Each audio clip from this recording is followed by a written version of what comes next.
पाकिस्तान से भारत कैसे आए, एयरफोर्स स्टेशन पर 5 आतंकियों ने कैसे बोला धावा,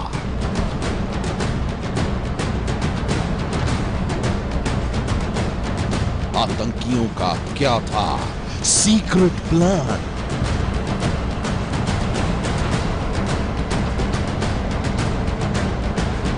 हमले की इनसाइड स्टोरी।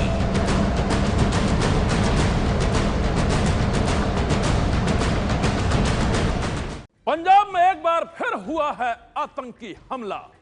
एक बार फिर पाकिस्तान से आए आतंकियों ने अपने खूनी खेल से दहशत फैलाने की कोशिश की है और इस बार आतंकियों के निशाने पर था पठानकोट का एयरफोर्स स्टेशन। रात के अंधेरे में पाकिस्तान से आए 5 आतंकी आखिर कैसे पहुंच गए एयरफोर्स स्टेशन तक और कैसे सुरक्षा में तैनात जवानों ने अपनी जान की बाजी लगाकर उनके हमले को कर दिया नाकाम। देखिए आतंकी हमले की इनसाइड स्टोरी।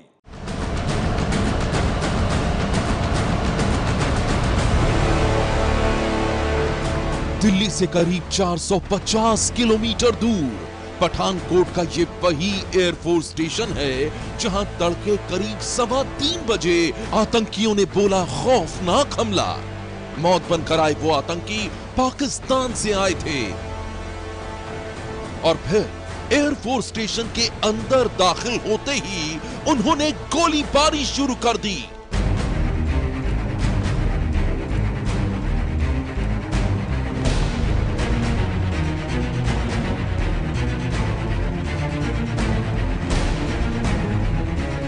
पाकिस्तान से आए वो खूंखार आतंकी 5 की तादाद में थे और उनके साथ था तबाही का पूरा मास्टर प्लान। अपने कायराना हमले से वो देश को दहलाना चाहते थे, लेकिन वतन के रखवालों ने उनके खौफनाक मंसूबों को नाकाम कर दिया।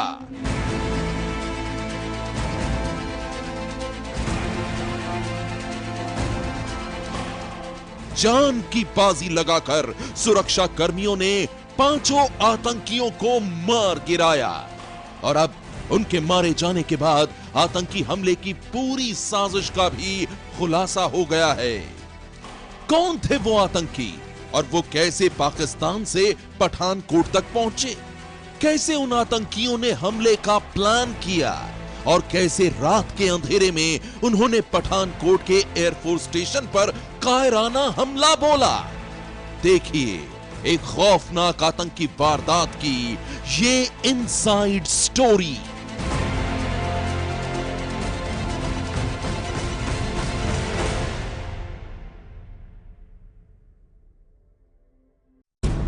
खुफिया सूत्रों के हवाले से बताया जा रहा है कि पठानकोट आतंकी हमले की साजिश अशफाक, अब्दुल गफूर और कासिम नाम के 3 लोगों ने रची थी।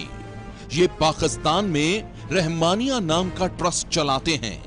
आतंकवादियों ने पाकिस्तान सीमा से ही भारतीय सीमा में कदम रखा था।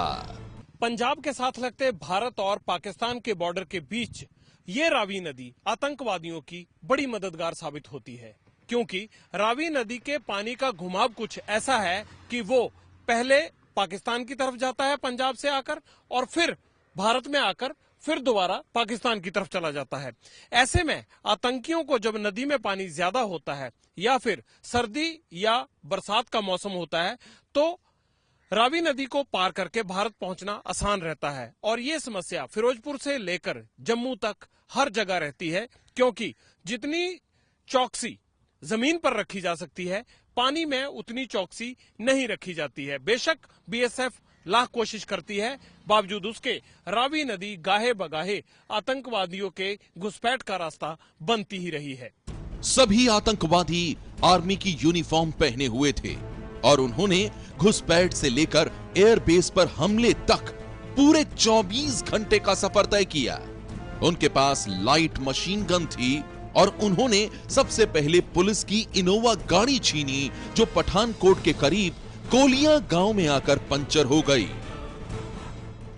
भारत में घुसने के बाद आतंकियों ने तकरीबन 12 किलोमीटर रास्ता तय करने के बाद सबसे पहले इनोवा गाड़ी छीनी। इनोवा के ड्राइवर की इस हाईवे से इस कच्चे रास्ते पर लाकर यहीं पर हत्या की गई।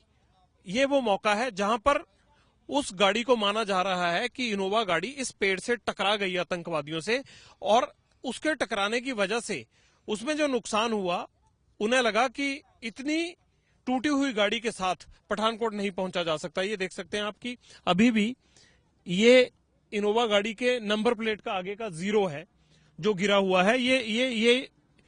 ये बम्पर के वो टुकड़े गिरे हुए हैं। जब आतंकवादी उस गाड़ी को लेकर भाग रहे थे तो इस कच्चे रास्ते पर यहां गाड़ी फंस गई, और ये जो वायर गिरी हुई है आगे, ये वायर इनोवा गाड़ी की ही मानी जा रही है। इस पेड़ से ऐसा लग रहा है कि गाड़ी टकराई और उसको नुकसान हो गया। आतंकियों ने यहीं पर इकागर सिंह, जो उस गाड़ी का ड्राइवर था, बगल के गांव में भगवाल गांव का रहने वाला था, उसकी हत्या की यहां पर, और उसकी लाश यहां इस पेड़ के पास बरामद हुई। इस पेड़ के पास इधर नीचे झाड़ियों में यहां उसकी लाश फेंक दी गई थी। और ये माना जा रहा है कि यहां देखिए ये निशान भी लगे हुए हैं जिस तरह से पैरों के, और उसका जैसे संघर्ष हुआ होता है यहाँ। इस तरह से झाड़ियां काफी टूटी हुई हैं। यहां उसकी लाश फेंक दी गई, यहीं से उसकी लाश बरामद की गई। वो खून नीचे खेतों में भी जो है खून बिखरा हुआ दिखाई दे रहा है। बुरी तरह से काटा गया था उसके गले से, और पेट में जो है वो धारदार हथियार से हमला किया गया था। उसके बाद उसकी लाश यहीं फेंक कर आतंकवादी इनोवा गाड़ी लेकर, जिसके की टायर बुरी तरह से बस्ट हो चुके थे और उसका इंजन वाला हिस्सा भी काफी बुरी तरह से क्षतिग्रस्त था, उस गाड़ी को लेकर दोबारा इस हाईवे पर चढ़े। पठानकोट तक पहुंचने के लिए आतंकियों ने सबसे पहले इसी इनोवा गाड़ी को छीना था। इस गाड़ी को भगवाल गांव का इकागर सिंह चला रहा था। इकागर सिंह की गला रेतकर हत्या कर दी गई और ये गाड़ी उससे छीन ली। ये गाड़ी छीनकर जब वो थोड़ी ही दूर अभी पहुंचे थे तो इस गाड़ी के टायर से अंदाजा लगाया जा सकता है कि या तो इस गाड़ी के टायर फट गए या फिर इसे वो संभाल नहीं पाए, और झगड़े के बाद जैसे वो इस गाड़ी को भगाने लगे, इसमें पाकिस्तान से आकर वो पठानकोट की तरफ जाने लगे, तो इस गाड़ी को नुकसान हो गया। ये आगे से पूरी तरह से डैमेज्ड गाड़ी है। ये गाड़ी पूरी तरह से टूट गई, और इस गाड़ी के टूटने के बाद आतंकियों ने इसे इसी रास्ते पर रखा और यहां पर वो इंतजार करने लगे कि कोई दूसरी गाड़ी आएगी तो उस गाड़ी को छीनकर वो पठानकोट के लिए रवाना होंगे। उसके बाद उन्होंने यहां इस चौराहे पर खड़े होकर इंतजार किया किसी दूसरी गाड़ी के आने का। मैं आपको 2 रास्ते दिखाता हूं। यहां से, इस रास्ते से अगर गांव के रास्ते से जाएं तो पाकिस्तान सीमा यहां से 6 किलोमीटर दूर है, और इकागर सिंह जो इस इनोवा गाड़ी को चला रहा था उसका गांव भी रास्ते में ही पड़ता है। और ये है बमियाल को जाती है जो सड़क, ये मुख्य मार्ग है। और अगर यहां से हम पाकिस्तान सीमा तक पहुंचना चाहे तो यहां से 10 से 12 किलोमीटर तक का रास्ता तय करना पड़ता है, तब कहीं जाकर हम पाकिस्तान सीमा पर पहुंचते हैं। तो अभी अंदाजा यही लगाया जा रहा है कि आतंकी, ये जो रास्ता है जिस पर मैं खड़ा हूं, इस रास्ते से पाकिस्तान की सीमा पार करने के बाद इन बाड़मा इलाके से, बाड़मा चेक पॉइंट आता है आगे जाकर, एक बमियाल चेक पॉइंट है, और इस रास्ते पर जाएं तो ये गांव का रास्ता है और यहां पर बाड़मा चेक पॉइंट आता है। बाड़मा चेक पॉइंट से वो आए और यहां उन्होंने ये गाड़ी छीनी। इस गाड़ी को छीनने के बाद उनका काफी झगड़ा हुआ, उन्होंने ड्राइवर की हत्या की, लेकिन ड्राइवर की हत्या करने के बाद उनकी गाड़ी, इनोवा गाड़ी, एक्सीडेंट हो गई, या उसके टायर फट गए, या गाड़ी रास्ते से उतर गई। यानी एक्सीडेंट होने के बाद वो इनोवा गाड़ी में जा नहीं सकते थे, इसलिए वो दोबारा इस पॉइंट पर आए, यहां खड़े होकर इंतजार करने लगे, क्योंकि ये मुख्य रास्ता था और इस मुख्य रास्ते से उन्हें उम्मीद थी कि कोई ना कोई वाहन जरूर आएगा जिसे रोककर वो छीन सकते हैं। यहां उन्होंने एसपी सलविंदर सिंह की गाड़ी को घेरा। इस रास्ते से आती सलविंदर सिंह की गाड़ी इस पॉइंट पर यहां पर रोकी गई। सलविंदर ने जब गाड़ी रोकी तो उन्होंने ओवरपावर कर लिया, यानी आतंकियों ने जबरदस्ती हथियारों की नोक पर एसपी की गाड़ी में घुसने के बाद वो पठानकोट की तरफ चलने लगे। यहां से अगर हम पठानकोट का रास्ता मान के चलें तो तकरीबन 25 किलोमीटर पड़ता है पठानकोट शहर, और यहां से आतंकियों को, यानी एसपी की गाड़ी छीनने के बाद आतंकियों को पठानकोट पहुंचने में तकरीबन 45 से 50 मिनट लगे होंगे, क्योंकि आगे का 4-5 किलोमीटर का रास्ता काफी टूटा हुआ है और वहां पर सड़क में काफी गड्ढे हैं। इसलिए जो एसपी की गाड़ी है उसको देखकर भी अंदाजा हो जाता है कि आतंकियों ने काफी तेजी से गाड़ी भगाई होगी। उसमें जितनी मिट्टी और जितना आसपास का उसके जो है वो मलबा लगा हुआ है, उससे ये अंदाजा हो जाता है कि उस टूटे हुए रास्ते में भी आतंकी उस गाड़ी को तेजी से भगाते हुए गए होंगे। तो ये वो सीमा है जहां पाकिस्तान लगता है। एक तरफ पाकिस्तान 6 किलोमीटर है, एक तरफ पाकिस्तान 10 से 12 किलोमीटर है। और जो रास्ता हम आपको दूसरी छोर पे दिखा रहे हैं, इस रास्ते की तरफ पठानकोट है। आतंकी इस रास्ते से आए और इस रास्ते की तरफ एसपी की गाड़ी को लेकर बढ़े। हालांकि उन्होंने पठानकोट पहुंचने से पहले एसपी को नीचे धकेल दिया और यही रास्ता है जहां आगे जाकर एक रास्ता दीनानगर के लिए निकल जाता है और दूसरा पठानकोट के लिए। लेकिन इस बार आतंकियों ने रास्ता दीनानगर वाला नहीं पकड़ा, वो पठानकोट की तरफ गए। उनका इरादा इस बार एयरफोर्स स्टेशन पर हमला करना था। किसी छोटे मोटे जानी नुकसान से वो अपनी इस साजिश को खत्म नहीं करना चाहते थे, ऐसा कयास लगाया जा रहा है। आतंकवादियों ने इस गाड़ी को यहीं पर छोड़ दिया और फिर उसके बाद पठानकोट के एसपी की इस एक्सयूवी गाड़ी को उन्होंने अपने कब्जे में ले लिया। इस गाड़ी में सवार होकर वो एयरफोर्स स्टेशन के पीछे के हिस्से में इसी रोड से पहुंचे थे। यही है वो महिंद्रा एक्सयूवी गाड़ी जिसमें पहुंचे थे आतंकी एयरफोर्स स्टेशन के पिछवाड़े। ये गाड़ी एसपी सलविंदर सिंह की थी। सलविंदर सिंह जब कल बामियाल सेक्टर के इलाके से वापस लौट रहे थे तो कौलियां गांव के पास उन्हें हथियारबंद आतंकवादियों ने रोका और उन्हें एक तरह से गाड़ी को हाईजैक कर लिया। एसपी को भी अपने 2 साथियों के साथ उन्होंने अपहरण किया और थोड़ी दूर आगे आने के बाद इस गाड़ी से एसपी को बाहर धकेल दिया गया और उनके बाकी 2 साथियों को बाद में आगे आकर इस चलती गाड़ी से नीचे धकेला गया। आतंकवादी इस नहर को पार करके करीब 12 फीट ऊंची दीवार को फांदकर तड़के करीब 3 बजे एयरफोर्स स्टेशन में दाखिल हुए और एयरफोर्स स्टेशन में घुसते ही उन्होंने अंधाधुंध फायरिंग शुरू कर दी। एसपी सलविंदर सिंह की गाड़ी छीनने के बाद एयरफोर्स स्टेशन तक पहुंचने के लिए आतंकवादियों ने कौन सा रास्ता पकड़ा? मैं इस वक्त मौजूद हूं कालगढ़ गांव में और जिस सड़क पर मैं मौजूद हूं इसी रास्ते से कल आतंकवादी एयरफोर्स स्टेशन तक पहुंचे हैं। हम आपको स्थिति समझाते हैं कि आखिरकार कैसे ये सड़क एयरफोर्स स्टेशन तक पहुंचाती है इन आतंकवादियों को। मेरे पीछे जो आप गाँव देख रहे हैं, जिस साइड ये स्वैट टीम के लोग खड़े हैं, पंजाब पुलिस के पीछे जो गाँव दिखाई दे रहा है, ये गाँव है धीरा गाँव। पठानकोट सिटी से जब हम अंदर घुसते हैं, इस लिंक रोड पर आते हैं, तो एयरफोर्स स्टेशन तक पहुंचने के लिए धीरा होकर आतंकवादियों की गाड़ी आगे इस कालगढ़ गांव में पहुंची और कालगढ़ से ये रास्ता आगे नौशहरा के लिए जाता है। यहां से तकरीबन 2 किलोमीटर आगे जाने के बाद नौशहरा शुरू होता है। आतंकियों ने एयरफोर्स स्टेशन में घुसने के लिए नौशहरा का रास्ता अपनाया, लेकिन आतंकियों के आने का रास्ता और आतंकियों का एयरफोर्स स्टेशन में घुसने के लिए जिस चारदीवारी का इस्तेमाल उन्होंने किया, ये आपको हम खास तौर से एबीपी पर दिखा रहे हैं। एबीपी न्यूज आपको दिखा रहा है कि आतंकी इसी रास्ते से आए और इस चारदीवारी के अगले हिस्से से वो अंदर एयरफोर्स स्टेशन में घुसे, जहां से टेक्निकल एरिया में जाकर उन्होंने अपने नापाक मंसूबों को अंजाम देने की कोशिश की, लेकिन वो उसमें सफल नहीं हो पाए। जानकारी के मुताबिक आतंकी विमानों के ईंधन भंडार पर हमला करना चाहते थे, जिससे काफी बड़ा विस्फोट हो सकता था, लेकिन सेना ने आतंकियों को एयरफोर्स स्टेशन के बाहरी इलाके में ही रोक दिया। सेना की शुरुआती कार्रवाई में ही 4 आतंकवादी मार गिराए गए और देर शाम को 5वां आतंकी भी मारा गया। पठानकोट के आतंकी हमले ने हर किसी को दहला दिया है और अब शक यह जताया जा रहा है कि इस हमले के पीछे आतंकी संगठन जैश-ए-मोहम्मद के मुखिया और भारत के मोस्ट वांटेड मौलाना मसूद अजहर का हाथ है।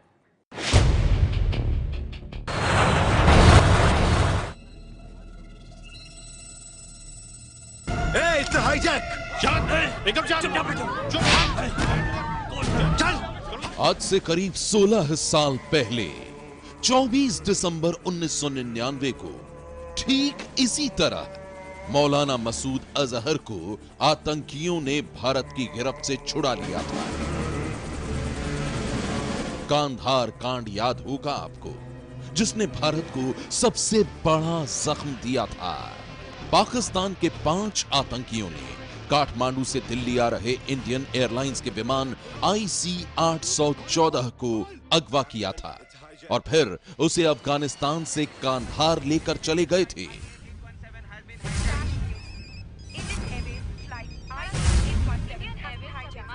हरकत उल मुजाहिदीन के आतंकियों ने भारत सरकार के सामने 178 यात्रियों की जान के बदले 3 आतंकियों की रिहाई का सौदा किया था। 1999 में अटल बिहारी वाजपेयी देश के प्रधानमंत्री थे। वाजपेयी सरकार ने यात्रियों की जान बचाने के लिए मसूद अजहर समेत 3 आतंकियों को छोड़ने का फैसला किया था। पंजाब के पठानकोट में एयरफोर्स बेस पर हुए हमले के पीछे आतंकी मसूद अजहर का हाथ होने का शक है। जानकारी के मुताबिक पाकिस्तान में पंजाब प्रांत के बहावलपुर में रहने वाला मसूद अजहर नए साल के मौके पर हमले की साजिश रच रहा था। भारत की खुफिया एजेंसियों के मुताबिक पाकिस्तान स्थित अल रहमान ट्रस्ट को चलाने वाले मौलाना अशफाक, हाफिज अब्दुल गफूर और कासिम जान पठानकोट आतंकी हमले के मास्टरमाइंड हैं। दरअसल पाकिस्तान में लोगों की मदद करने वाला ट्रस्ट बनाकर आतंकी संगठन जैश-ए-मोहम्मद अपनी करतूतों को अंजाम दे रहा है। साल 2010 की अमेरिकी वित्त विभाग की रिपोर्ट पाकिस्तान के अल रहमान ट्रस्ट की पोल खोल रही है। रिपोर्ट के मुताबिक जब आतंकी संगठन जैश-ए-मोहम्मद को साल 2002 में बैन कर दिया गया था, तब इस संगठन ने दहशत का कारोबार जारी रखने के लिए अल रहमत ट्रस्ट को मुखौटा बना लिया।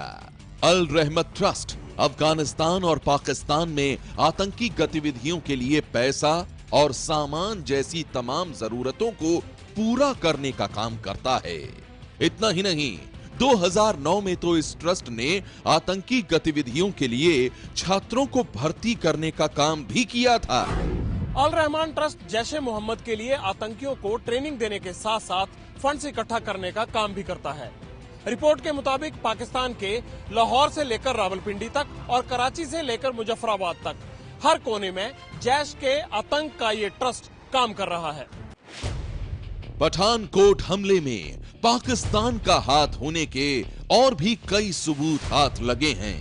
खुफिया एजेंसियों को मिली जानकारी के मुताबिक हमले से पहले आतंकियों ने पाकिस्तान में अपने आकाओं से भी बात की।